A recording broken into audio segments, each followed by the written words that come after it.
پریشانی، ناممکن مسئلہ، جادو، جنات، اثرات، رزق کی کمی، بیماری، کوئی بھی مسئلہ ہو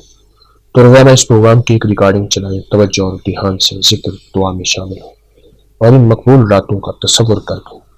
اللہ پاک کو ان راتوں اور عمل کا واسطہ دیں، گڑ گڑا کر دعائیں مانگیں، آمین کہیں، انشاءاللہ اللہ ضرور دے پوری کرے گا۔ دعا کرتے ہیں، اللہم صلی علی محمد عبدک و رسولک وصلی علی المؤمنین والمؤمنات والمسلمین والمسلمات یا اول الاولین و یا آخر الآخرین یا ذی القوة المتین یا راحم المساکین یا ارحم الراحمین یا اکرم الاکرمین یا اجود الاجودین یا ذا الجلال والاکرام۔ اسأل یا الہی کل صعب بحرمت سید الابرار، اللہم لا سہل الا ما جعلتہ سہلا وانت تجعل الحزن سہلا اذا شئت۔ حلیم الکریم، عفو الکریم، یا حلیم یا کریم، یا علی یا عظیم۔ اللہ ہماری ضرورتوں کو غیب سے پورا فرما، مشکلیں حل فرما، ناکامیاں دور فرما، پریشانیاں دور فرما، مریضوں کو شفا دے دے، کامل عافیت، کامل برکت دے دے، کامل صحت، کامل عطا دے دے، اور بن مانگے عطا فرما دے، بن مانگے عطا فرما دے، بن مانگے عطا فرما دے۔ دنیا آخرت کی ساری ضرورتوں کو غیب سے پورا فرما اور دنیا آخرت کی ساری مشکلوں کو حل فرما، ناکامیاں دور فرما، علت، ذلت اور قلت سے بچا، ہمارے ہر لمحے کو خیر سے ڈھانک دے، ہر حادثے سے بچا، ہر دشمن کے شر سے بچا، ہر جادو کے وار سے بچا، ہر سفلی عمل سے بچا، ہر نظر بد سے بچا، حاسد کے حسد سے بچا، دشمن کے شر سے بچا۔ اللہ اپنی حفاظت فرما، کفایت فرما، کفالت فرما اور مدد فرما، ایسی مدد فرما کہ جہاں بندے عاجز آ جائیں اور تیری مدد سامنے ہو، تو اپنی مدد کو اور خیر کے ساتھ ڈھانپ دے اور وسیع کر دے۔ اللہ جن کے گھر ٹوٹے ہیں ان کے گھر بچا دے، جن کے در ٹوٹے ہیں ان کے در بچا دے، جن کے دل ٹوٹے ہیں ان کے دلوں کو جوڑ دے، محبتوں میں، مربتوں میں، مودتوں میں، الفتوں میں، رحم کو متوجہ فرما، کرم کو متوجہ فرما، اور اپنی رحمت اور اپنے کرم کے ساتھ ہماری ساری ضرورتیں غیب سے پوری فرما، غیب سے پوری فرما، غیب سے پوری فرما، مشکلیں حل فرما، ناکامیاں ختم فرما، پریشانیاں دور فرما، بن مانگے عطا فرما، بن مانگے عطا فرما، بن مانگے عطا فرما۔ دنیا کے جس کونے میں تیری بندیاں اور بندے آمین کہہ رہے ہیں، سب کی آمین، سب کی آمین، سب کی آمین قبول فرما، اور سب کی ضرورتیں پوری فرما، اور سب کی مشکلیں حل فرما، اور سب کو دنیا بھی دے، آخرت بھی دے، رزق بھی دے، عزت بھی دے، صحت بھی دے، راحت بھی دے، رحمت بھی دے، عفو بھی دے، عافیت بھی دے، اپنی دنیا آخرت کی ساری ضرورتوں کو غیب سے پورا، مشکلوں کو حل فرما، ناکامیاں دور فرما، پریشانیاں دور فرما۔ اللہ تو کریم ہے اور کرم کو متوجہ فرما، رحیم ہے، رحم کو پسند فرما۔ آمین آمین آمین۔ وصلی اللہ علی النبی الکریم وعلی آلہ وصحبہ وازواجہ واہل بیتہ وعترتہ اجمعین، آمین برحمتک یا ارحم الراحمین۔ آج کا جو ذکر ہمارا ہے یا علی و یا عظیم، آپ نے پڑھا، اس کو سارا دن بھی پڑھ سکتے ہیں، بہت زیادہ، وضو بے وضو، ہر حالت میں۔ آپ نے اور کوئی ذکر ہے تو وہ بھی کر سکتے ہیں، اس کو سارا دن پڑھیں اور اللہ سے اپنی ضرورتوں کو منوائیں، اپنے خزانے اللہ کے خزانوں سے حاصل کریں انشاءاللہ۔